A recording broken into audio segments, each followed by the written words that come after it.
ஹைதராபாத்தில் வீட்டில் திருட முயன்று தப்பிச் சென்ற திருடன் ஏரியின் நடுவே பாறை மீது பல மணி நேரம் அமர்ந்து போலீஸை ஏமாற்றி தப்பிச் சென்றுள்ளார்.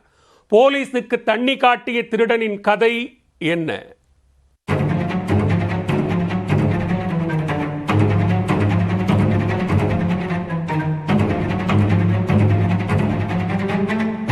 தெலுங்கானா மாநிலம் ஹைதராபாத் சிவலிங்க நகரில் வசிப்பவர் ராமகிருஷ்ணா. இவரும் மனைவியும் வேலைக்கு சென்ற நிலையில் மகளும் பள்ளிக்கு சென்று விட்டார். மாலையில் 3 பேரும் வீட்டிற்கு ஒன்றாக திரும்பி வந்தபோது கதவு திறந்து கிடந்துள்ளது. அதிர்ச்சி அடைந்தவர்கள் உள்ளே சென்று பார்த்தபோது பீரோவில் இருந்து ஆடைகளை கீழே தள்ளி போட்டு நகை பணத்தை தேடிக்கொண்டிருக்கிறார் ஒரு திருடன். வீட்டு உரிமையாளர் திடீரென வந்ததை எதிர்பார்க்காத திருடன் அவர்களை தள்ளிவிட்டு தப்பித்தோம் பிழைத்தோம் என ஓட்டம் பிடித்துள்ளார். அந்த பகுதியைச் சேர்ந்தவர்கள் திருடனை விடாமல் துரத்த அருகே இருந்த ஒரு ஏரிக்குள் திருடன் குதித்து விட்டான். தகவல் அறிந்த போலீசார் அதே நேரத்தில் அங்கு வந்து சேர்ந்து திருடனை பிடிப்பதற்காக நின்று கொண்டனர்.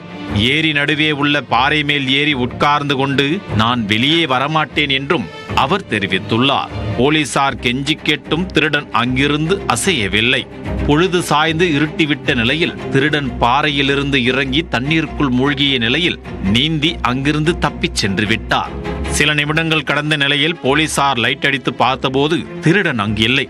அதிர்ச்சி அடைந்த போலீசார் செய்வதறியாத நிலையில் அடையாளம் தெரியாத அந்த திருடன் மீது வழக்கு பதிவு செய்து அவனை தீவிரமாக தேடி வருகின்றனர். கண்முன் திருடன் இருந்தும் அவரை போலீசாரால் பிடிக்க முடியவில்லை என சமூக வலைதளங்களில் போலீசாருக்கு கண்டனங்கள் வந்துள்ளன.